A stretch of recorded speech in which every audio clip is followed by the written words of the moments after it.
We are currently reading Dr. Jekyll and Mr. Hyde.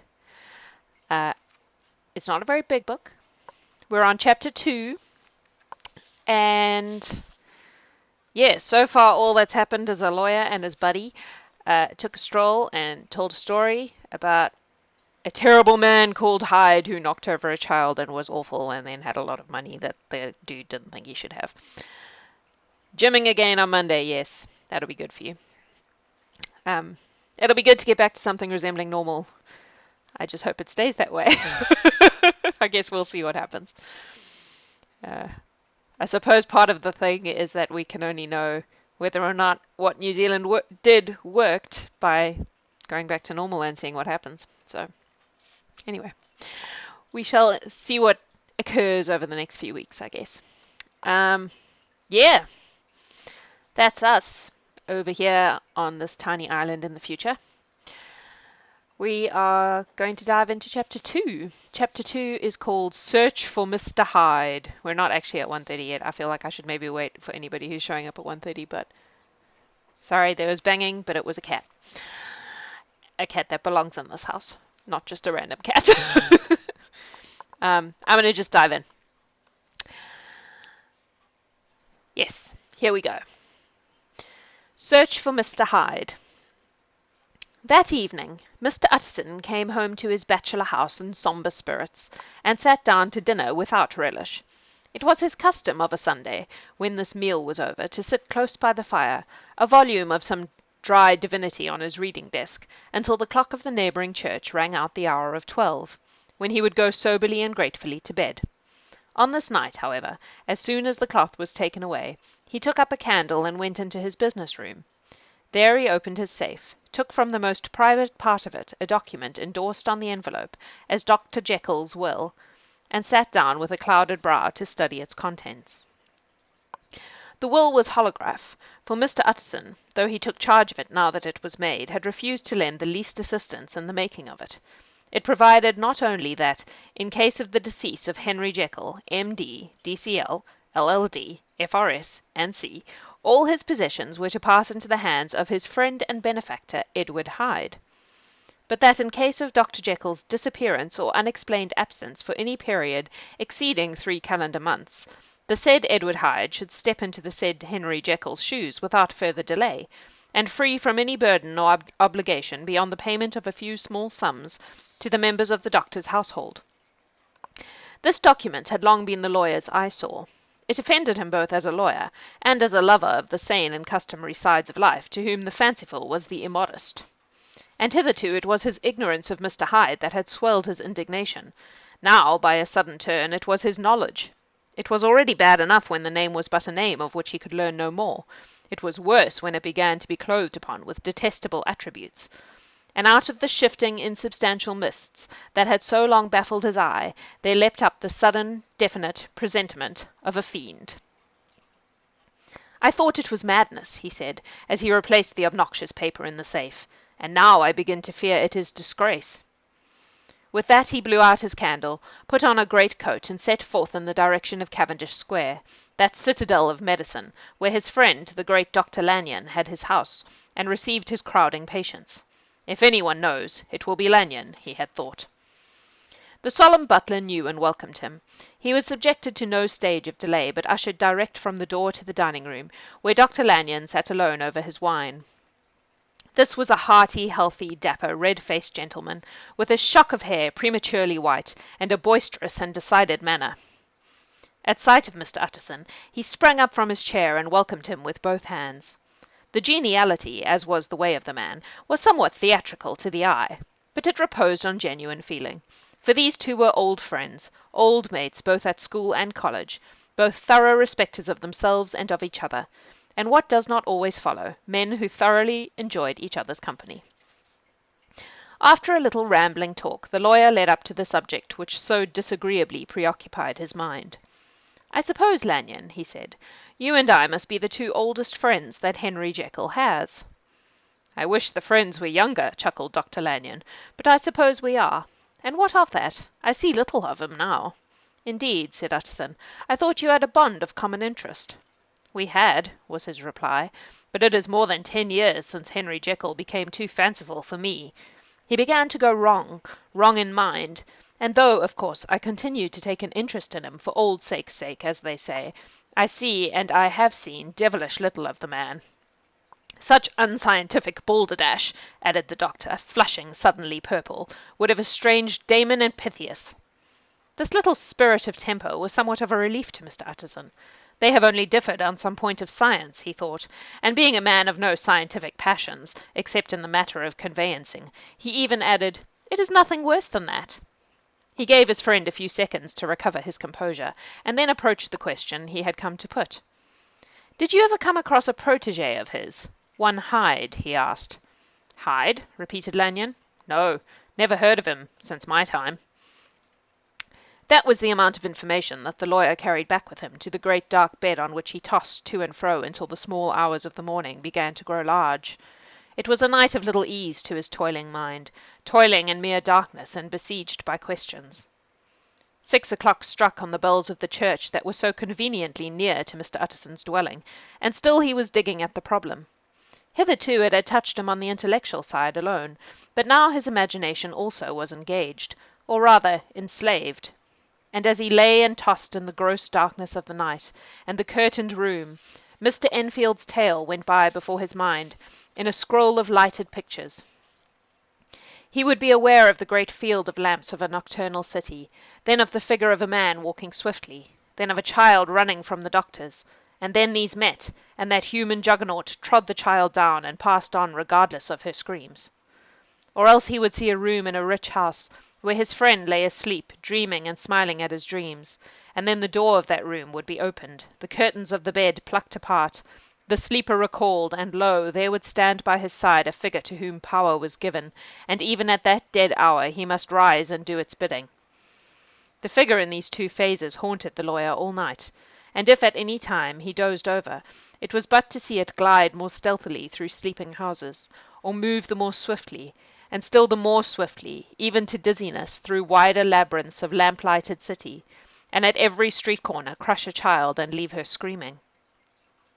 And still the figure had no face by which he might know it. Even in his dreams it had no face, or one that baffled him and melted before his eyes. And thus it was that there sprang up and grew apace in the lawyer's mind a singularly strong, almost an inordinate curiosity to behold the features of the real Mr. Hyde. If he could but once set eyes on him, he thought the mystery would lighten and perhaps roll altogether away, as was the habit of mysterious things when well examined. He might see a reason for his friend's strange preference, or bondage, call it which you please, and even for the startling clauses of the will. And at least it would be a face worth seeing, the face of a man who was without bowels of mercy, a face which had but to show itself to raise up in the mind of the unimpressionable Enfield a spirit of enduring hatred. From that time forward Mr. Utterson began to haunt the door in the by-street of shops. In the morning before office hours, at noon when business was plenty and time scarce, at night under the face of the fogged city moon, by all lights and at all hours of solitude or concourse, the lawyer was to be found on his chosen post. If he be Mr. Hyde, he had thought, I shall be Mr. Seek. And at last his patience was rewarded. It was a fine dry night, frost in the air, the streets as clean as a ballroom floor, the lamps unshaken by any wind, drawing a regular pattern of light and shadow. By 10 o'clock, when the shops were closed, and the by-street was very solitary, and in spite of the low growl of London from all around, very silent. Small sounds carried far, domestic sounds out of the houses were clearly audible on either side of the roadway, and the rumour of the approach of any passenger preceded him by a long time. Mr. Utterson had been some minutes at his post when he was aware of an odd light footstep drawing near. In the course of his nightly patrols he had long grown accustomed to the quaint effect with which the footfalls of a single person, while he is still a great way off, suddenly spring out distinct from the vast hum and clatter of the city. Yet his attention had never before been so sharply and decisively arrested, and it was with a strong, superstitious prevision of success that he withdrew into the entry of the court. The steps drew swiftly nearer, and swelled out suddenly louder as they turned the end of the street. The lawyer, looking forth from the entry, could soon see what manner of man he had to deal with. He was small and very plainly dressed, and the look of him, even at that distance, went somehow strongly against the watcher's inclination. But he made straight for the door, crossing the roadway to save time, and as he came he drew a key from his pocket, like one approaching home. Mr. Utterson stepped out and touched him on the shoulder as he passed. "Mr. Hyde, I think." Mr. Hyde shrank back with a hissing intake of the breath, but his fear was only momentary, and though he did not look the lawyer in the face, he answered coolly enough, "That is my name. What do you want?" "I see you are going in," returned the lawyer. "I am an old friend of Dr. Jekyll's, Mr. Utterson of Gaunt Street. You must have heard my name, and meeting you so conveniently, I thought you might admit me." "You will not find Dr. Jekyll. He is from home," replied Mr. Hyde, blowing in the key. And then suddenly, but still without looking up, "How did you know me?" he asked. "On your side," said Mr. Utterson. "Will you do me a favour?" "With pleasure," replied the other. "What shall it be?" "Will you let me see your face?" asked the lawyer. Mr. Hyde appeared to hesitate, and then, as if upon some sudden reflection, fronted about with an air of defiance, and the pair stared at each other pretty fixedly for a few seconds. "Now I shall know you again," said Mr. Utterson. "It may be useful." "Yes," returned Mr. Hyde, "it is as well we have met. And apropos, you should have my address," and he gave a number of a street in Soho. Good God, thought Mr. Utterson, can he too have been thinking of the will? But he kept his feelings to himself, and only grunted an acknowledgment of the address. "And now," said the other, "how did you know me?" "By description," was the reply. "Whose description?" "We have common friends," said Mr. Utterson. "Common friends?" echoed Mr. Hyde, a little hoarsely. "Who are they?" "Jekyll, for instance," said the lawyer. "He never told you," cried Mr. Hyde, with a flush of anger. "I did not think you would have lied."